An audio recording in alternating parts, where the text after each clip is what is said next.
ओम शांति। ओम शांति। ओम शांति। आज बाबा कह रहा सफलता मूर्त बनो। सफलता मूर्त कैसे हम बनेंगे? तो सेवा की सफलता का साधन है निर्माणता। निर्माणता में भी 2 गुण बताया था बाबा। निर्माणता एक होता है कि खुद को बनाना। पहले वो स्वरूप में हमें, जैसे कि टीचर कोई कैसे बनता है, पढ़ता है, उस लायक बनता है, तब तो दूसरों को सिखाता है ना। तो निर्माण पहले हमें खुद बनना है, फिर दूसरों को बनाना है, तब सफलता मूर्त बनेंगे। तो बाबा कहता है सबसे मुख्य साधन है निर्माणता। निर्माण बनकर झुकना, यह कोई छोटा बनना नहीं होता, लेकिन सफलता का फल संपन्न बनना होता है।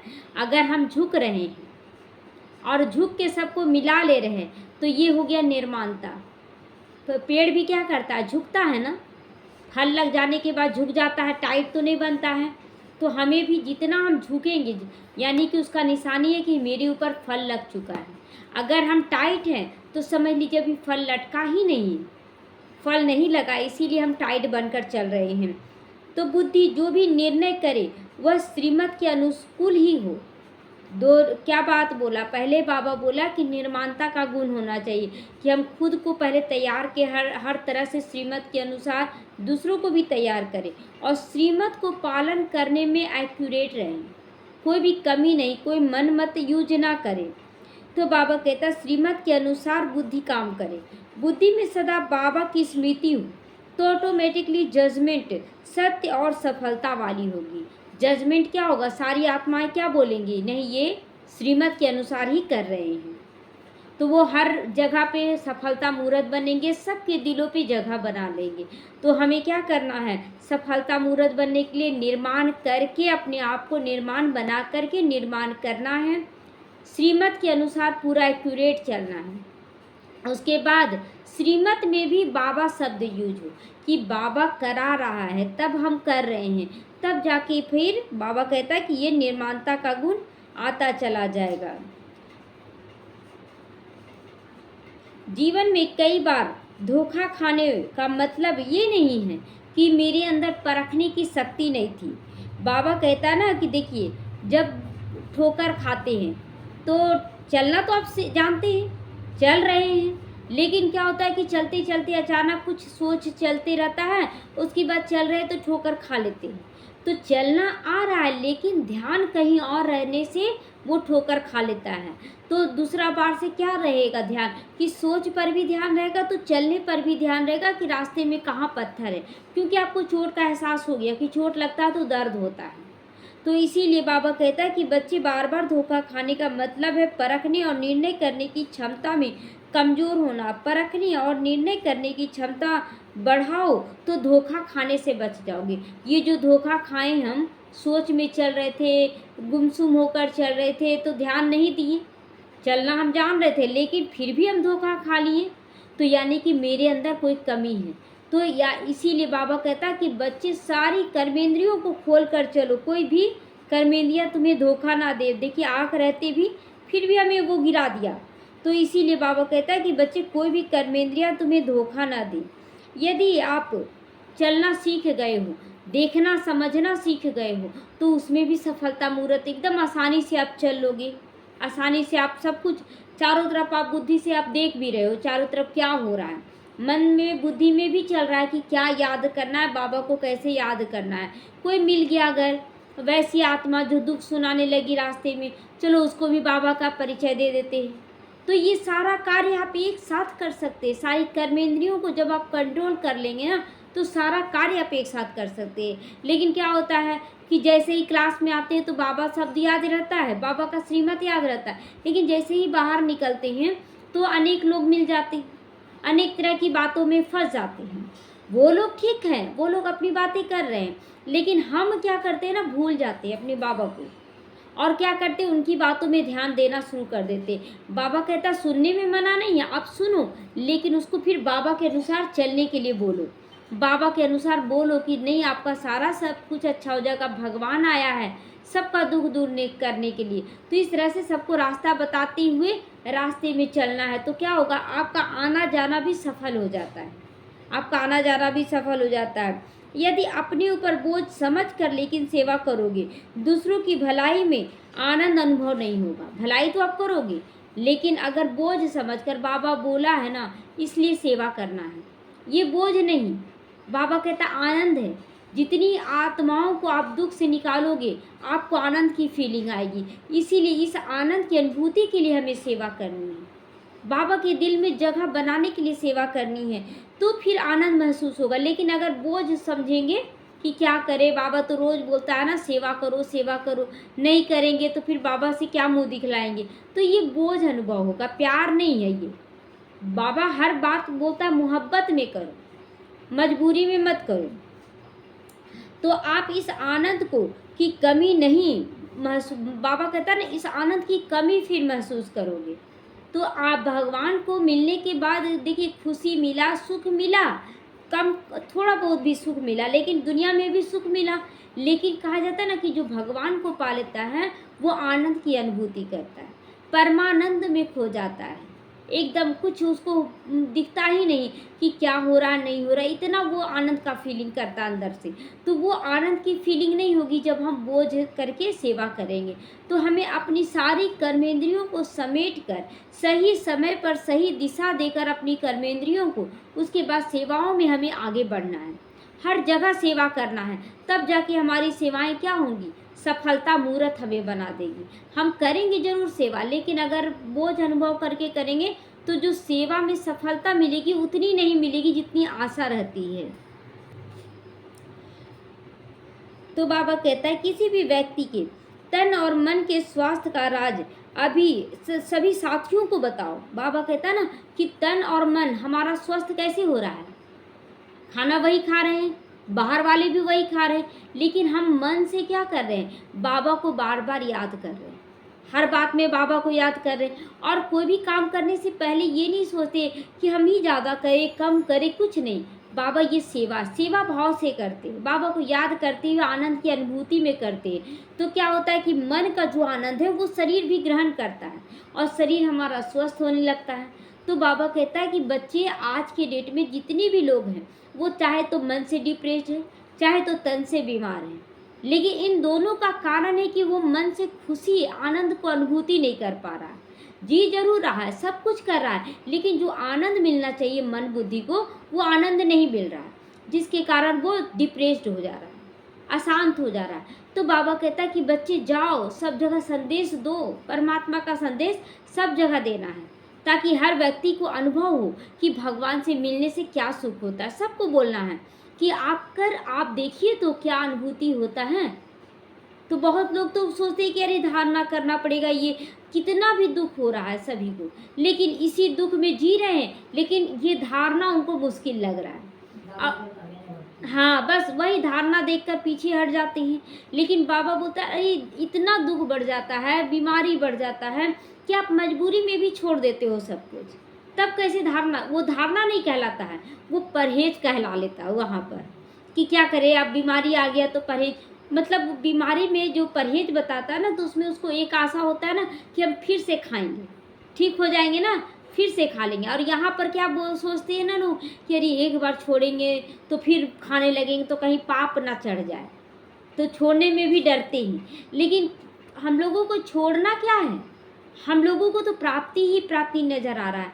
आज लोग रो रहे हैं हर बात पे, लेकिन आज हम लोग क्या कर रहे हैं, हर बात में हंसते हैं कि वाह बाबा वाह, कितना सुंदर आपने भाग्य बना दिया। अगर आपके नहीं बनते तो हमारा जीवन क्या होता।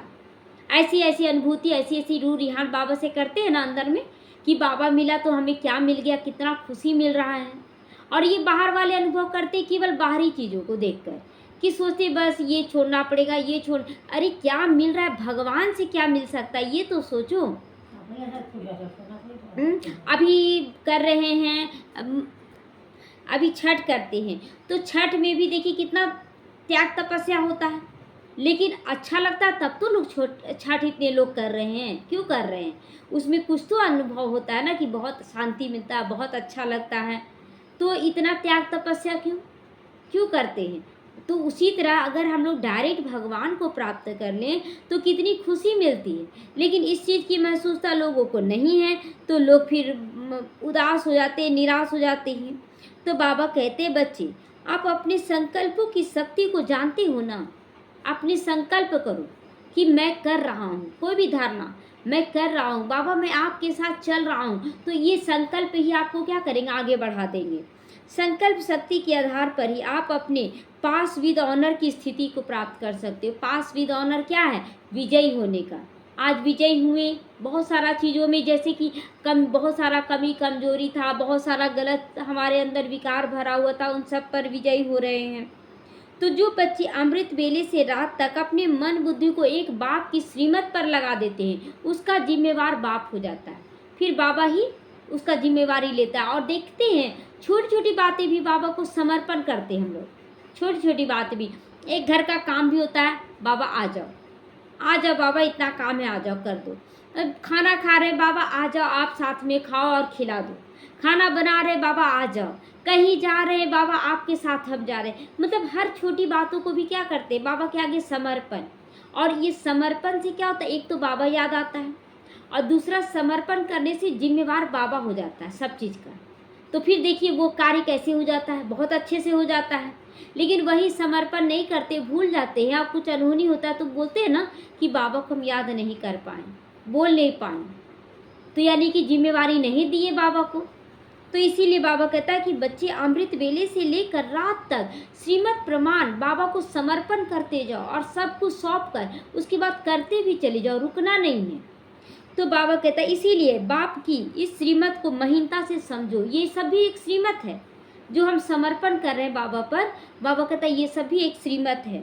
देखो बच्चे, आप यात्रा पर हो, अभी यात्रा पर है, अगर बाबा को याद नहीं करेंगे, अपनी मंजिल को याद नहीं करेंगे। जैसे बच्चा जाता है ना, अभी आ रहे थे, बस से आ रहे थे ना, तो एक छोटा सा बच्चा, मतलब 7-8 साल का बच्चा था, बच्ची थी, और वो अपनी माँ जैसी सूरत को एक किसी को देखी और उसके साथ जाने के लिए तैयार हो गई, और उसकी माँ पीछे बैठी है, उसकी माँ पीछे और जाने लगी। अचानक से कंडक्टर जो था तो बोला, अरे तुम किसके साथ जा रही हो, तुम्हारी माँ कहाँ है? तो देखती माँ, मतलब ये माँ है, तो देखती माँ का चेहरा नहीं। अब वो रोना, मतलब रोने जैसा हो गई कि कहीं माँ तो उतर नहीं गई बस से, हम कहीं छूट तो नहीं गए। अब माँ मिल नहीं रही है, पूरा पीछे वो कोना में बैठी हुई थी उसकी माँ, और खोज रही है, नहीं मिल रहा। कंडक्टर बोला अच्छा शांत रहो, सो कुछ नहीं होगा, तुम सेफ है, तुम सेफ है। उसके बाद पूरा बस में ढूंढवाया तो देखता सा, तो जाके बोला कि आपको ध्यान नहीं है अपनी बच्ची को कहाँ छोड़ दिए? सो देखिए उतर रही थी किसी और के साथ। तो नहीं होता, वो तो सेफ रहती। तो उसी तरह हम लोग भी, जब हम लोग बाबा के हाथ पकड़े रहते हैं, हम लोग अभी यात्रा पर हैं, हम लोग अभी जा रहे हैं, तो हम लोग बाबा को पकड़े रहेंगे तभी हम सेफ रहेंगे। अगर किसी और को देख रहे हैं, माया के बच्चों को देख रहे हैं, वो उसके साथ चल रहा, उसके साथ चल रहा, और हम लोग उसके साथ उतर जाएं तो भटक जाएंगे कि नहीं? भटक ही जाएंगे ना। लेकिन क्या होता है कि रास्ते में चलते चलते कोई ना कोई याद दिला देता है कि बाबा के साथ चल रहे हैं ना, आपका कैसा है, ये याद दिलाना हुआ। आप बाबा को याद करते हैं, ये सब याद दिलाना हुआ। तो हमें भी बाबा का हाथ पकड़े रहना है, क्योंकि हम लोग यात्रा पर हैं, कहीं भटक ना जाएं तो बहुत कुछ झेलना पड़ जाएगा। तो देखो बच्चे, आप यात्रा पर रहो, इसीलिए आपको स्वयं ही स्वयं के रास्ते की हर साइड सीन को भी मुक्त होकर, साइड सीन मतलब जो कौन उतर रहा, कौन चढ़ रहा, कौन सा स्टेशन आ रहा, ये सब नहीं देखना। हमें याद रखना अपनी मंजिल और अपने माँ बाप को याद रखना है। हमारा माँ बाप शिव बाबा है, ब्रह्मा माँ है, और हमारी मंजिल है परम धाम और सुख धाम। बस उसके अलावा कौन उतर रहा, कौन चढ़ रहा, उसके साथ उतरने चढ़ने की ज़रूरत नहीं है। हमें अपने बाबा की उंगली पकड़ कर ही चलना है। तो कभी भुलाएंगे? कभी नहीं भुलाएंगे। अगर स्थिरता से अगर वो बच्ची बैठी रहती अपनी माँ के पास, तो आज रोने वाली स्थिति तो नहीं होती। हालांकि वो मिल गई अपनी माँ से, लेकिन रोने वाला स्थिति तो बन गया ना। उसी तरह अगर हम बाबा को हर पल याद रखेंगे, उनके अनुसार बैठकर चलेंगे, तो हमें निश्चित है कि हम एकदम निश्चिंत रहेंगे, खुश रहेंगे। तो बाबा कहता है कि बच्चे हर पल देखो कि तुम बाबा के साथ हो क्या, कि यह कम है क्या कि परमात्मा बाप के साथ चल रहे हो। बाप हर बात का तुम्हारा जिम्मेवार है, हर परिस्थिति में वो तुम्हें बाहर निकालने के लिए जिम्मेवार है। हर परिस्थिति में वो हमारा जिम्मेवारी ले रहा, तो इससे बढ़कर और क्या चाहिए। तो हमें हर पल क्या करना है, बाबा का हाथ पकड़ कर चलना है। बाबा बार बार कहता है कि बच्चे हल्के रहो, हल्के कब रहेंगे? जब हम अपना मन मत यूज नहीं करेंगे तब हम हल्के रहेंगे। नहीं तो उसको देख रहे हैं, उसको देख रहे हैं और सबके अनुसार चलने लग रहे हैं, तो फिर हम क्या कर रहे हैं? मूंझ जाते हैं। जैसे कि वो बच्ची सोची कि यही मेरी माँ है और उसका हाथ पकड़ कर उतर जाती तो क्या होता? वो मानती अपना बच्चा? वो अपना बच्चा नहीं मानती। तो इसीलिए बच्चे ध्यान से चलो। तो बाबा जबकि कह रहा है कि अपनी प्रॉब्लम केवल मुझे बताओ, किसी और से शेयर नहीं करो, मुझे बताओ। बाबा से सारी प्रॉब्लम दिन भर में शेयर करना, बाबा ऐसा हो रहा है, बाबा ऐसा हो रहा है, तुम ही ठीक करो बाबा, हम तो तुम्हारी गोद में बैठे। तो बाबा सब कुछ ठीक करने के लिए बैठा है। अभी आया है किस लिए? हमें निकालने के लिए ना, उमंग उत्साह दिलाने के लिए। तू छोड़ नहीं सकता है, इसीलिए हमें पल पल क्या करना है? बाबा के साथ चलना है। तो हमें सफलता मूर्त बनने के लिए सबसे पहले बाबा की हर श्रीमत पर चलना है, फिर निर्माण बनकर निर्माण करना है, सभी आत्माओं को तैयार करना है। और श्रीमत में भी जब चल रहे हैं तो हर बात में बाबा शब्द यूज करना है। आज बाबा बहुत कुछ हम लोगों को समझाया कि एक तो निर्माण बनना सफलता मूर्त के लिए और निर्माण करना है, दूसरा श्रीमत पर चलना है। श्रीमत में भी बाबा शब्द हमेशा यूज करना कि बाबा करा रहा है, बाबा का ये है, बाबा का ये करना है। मतलब हर बात में ऐसा बोले कि बाबा शब्द जरूर आए। लोगों को थोड़ा चिढ़ लगेगा, बाबा ही तुम्हारा कर दे रहा, करता तो वही है, भगवान ही करता ना। भक्ति मार्ग में भी लोग क्यों पूजा करते? तो भगवान नहीं कर रहा है तो फिर किस लिए? कोई देखा तो नहीं है भगवान को, फिर भी वो भगवान भगवान कर रहा है। और हम लोग तो समझ रहे हैं, अनुभव भी कर रहे हैं। तो हर बात में बाबा शब्द यूज करना है। तो हमें हर जगह यात्रा पे चल रहे हैं, बाबा को साथ लेकर चले, काम कर रहे हैं तो बाबा को याद कर लें कि बाबा आप करवा रहे हैं। समर्पण करें हर चीज़ का, सब कुछ का समर्पण, तन का, मन का, धन का, जन का, समय, श्वास, संकल्प, सब कुछ का समर्पण। और जितना ज़्यादा हम समर्पण करेंगे, ये संगम युग का है वैल्यू, इसलिए कि हम जितना ज़्यादा समर्पण करते हैं चारों युगों में उतना का पद्मा गुना हमें मिलता है। जितना हम समर्पण करेंगे, तो हम कितना समर्पण करेंगे उतना पद्मा गुना मिलेगा। तो देखिए, अपने आप को चेक करें कि हम कितना समर्पण करते हैं। ओम शांति।